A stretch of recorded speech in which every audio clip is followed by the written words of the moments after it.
Hola queridos amigos, ¿cómo estáis? Es un placer volver a encontrarme con vosotros para seguir nuestro diálogo, nuestro paseo por la carta del apóstol San Pablo a los Gálatas. Esta carta donde Pablo está trazando las líneas del mensaje de salvación y nos advierte acerca del peligro de buscar cualquier otro camino de salvación, y yo me atrevería a ir un poco más allá, cualquier otro camino, incluso de bendición, más allá de todo lo que podemos recibir por medio de la fe que pongamos en Cristo como nuestro Señor y Salvador personal. En el capítulo 1, Pablo empezó hablando de su ministerio, el llamado que Dios le hizo. En el capítulo 2 y el capítulo 3 ya introduce los elementos fundamentales de su concepto de salvación y del peligro de que los Gálatas acepten otro mensaje, otro camino. Él utiliza una expresión: ¿quién os embrujó para apartaros del evangelio que os he predicado? En el capítulo 4 va a hablar de la preeminencia de la fe, de que vivimos ya en el tiempo en que el Hijo de Dios ha venido para traernos la salvación. Y va a ser una comparación entre Sara y Agar, entre el hijo de la promesa y el hijo de la carne.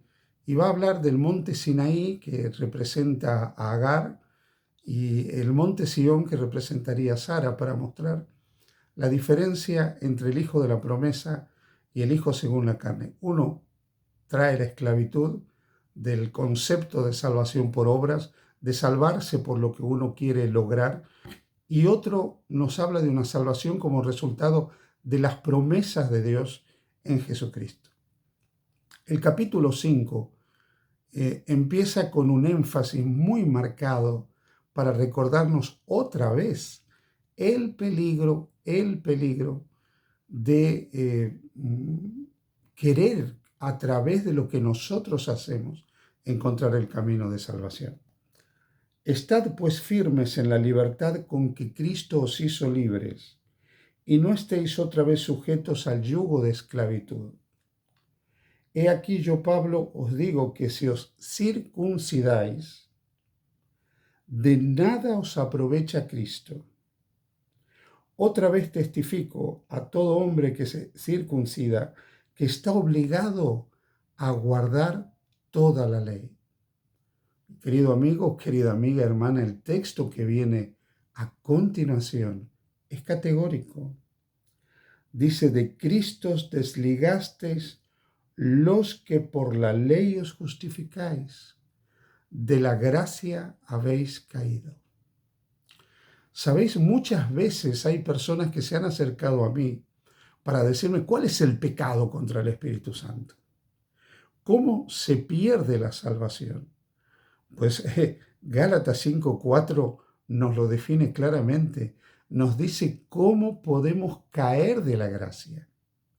Y nos dice que nosotros caemos de la gracia cuando por algún motivo buscamos la justificación a través de la obediencia, a través de nuestros actos, a través de nuestros hechos.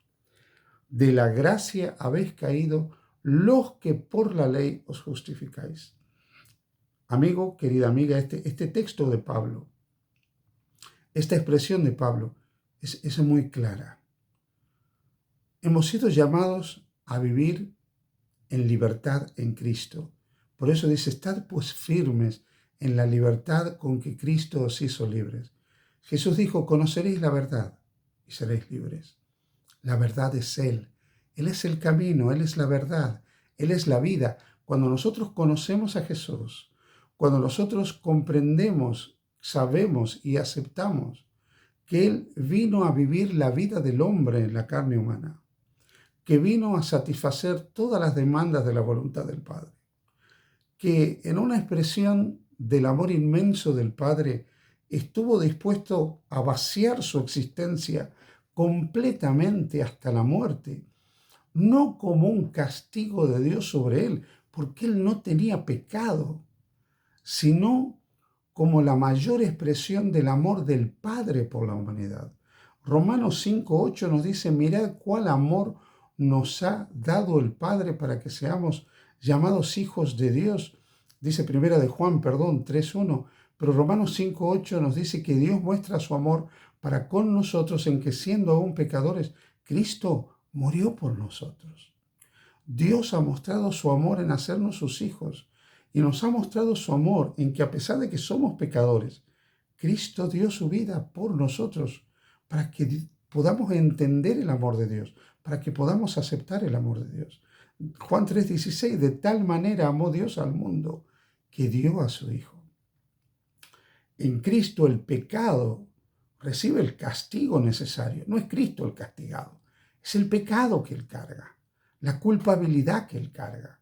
Pero Él no está siendo castigado porque Él no cometió ninguna falta. La entrega de la vida preciosa de Jesús es la entrega de la vida de alguien que por amor se entrega por nosotros, para mostrarnos el inmenso amor que Dios nos tiene. Es cierto también que la vida perfecta de Jesús es ofrecida como ofrenda de sustitución en lugar de la vida del hombre. Por eso, queridos amigos, queridos hermanos, debemos estar firmes en la libertad de la salvación con que Cristo nos hizo libres. No podemos vivir con culpas, con miedos al castigo de Dios. No podemos vivir pensando en un Dios que nos va a privar de la salvación por nuestros errores, por nuestros defectos. Esta visión de Dios nos lleva a ser tremendamente duros con nosotros mismos. Pero lo que es peor, cuando pensamos en un Dios así, esto nos lleva a ser duros con nuestro prójimo. Amados, Dios nos ama. ¿Qué más podía hacer Dios para demostrar su amor sino enviando a su Hijo Jesucristo y que Él entregara su vida por nosotros? Dios no nos va a castigar por nuestros errores, por nuestras faltas, por nuestras caídas, por nuestros defectos. Porque Dios ofrece el perdón continuamente para cada uno de nosotros. Si constantemente estamos pensando en un Dios tan intolerante, en un Dios tan impaciente, en un Dios que constantemente se aparta de nosotros, nunca experimentaremos el gozo de la salvación. Y como he dicho, no solo viviremos infelices con nosotros mismos, sino que seremos tremendamente duros con nuestro prójimo también. Al no recibir y apreciar el perdón y la salvación, poco tendremos para ofrecer de perdón, gracia y misericordia para otros. Por eso dice, estad firmes en la libertad de la salvación, de la redención, del perdón, de la gracia con que Cristo os hizo libres. Cuando un cristiano que ha conocido a Jesús quiere volver al antiguo pacto para ser pueblo de Dios, cuando quiere guardar los preceptos y ordenanzas que Dios dio para el pueblo de Israel y cree que haciendo eso agrega algo que le puede añadir méritos para su salvación, está perdido, ha caído de la gracia. Por eso dejadme que os diga, volverse al judaísmo siendo cristiano es caer de la gracia. Pero cualquiera de nosotros que a través de los preceptos o normas de su iglesia quiere salvarse ha caído de la gracia. Por el mero hecho de querer salvarnos a través de la observancia de los 10 mandamientos, caemos de la gracia. Por eso nos dice aquí a continuación, de Cristo os desligasteis, los que por la ley os justificáis, de la gracia habéis caído. Así que, queridos hermanos, queridos amigos, permanezcamos en Jesús, porque permaneciendo con nuestra fe puesta en Cristo, creyendo en Él como nuestro único Salvador personal, somos libres, libres para vivir la libertad gloriosa de los hijos de Dios, libres para ser felices en Cristo, libres para disfrutar del perdón en Cristo, libres para obedecer en Cristo, libres para no vivir con culpa o condenación si erramos o nos equivocamos, porque Cristo nos sigue amando y salvando, libres para no vivir oprimidos, libres para no sentirnos que no valemos nada, libres para sentirnos perdonados, salvados y restaurados en Jesús. Por eso te invito a permanecer en Cristo, en la gracia de Cristo.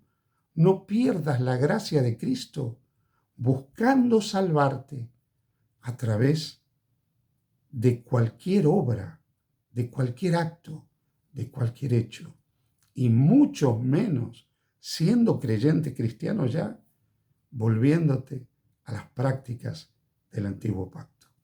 Que Dios te bendiga. Feliz día junto a Jesús.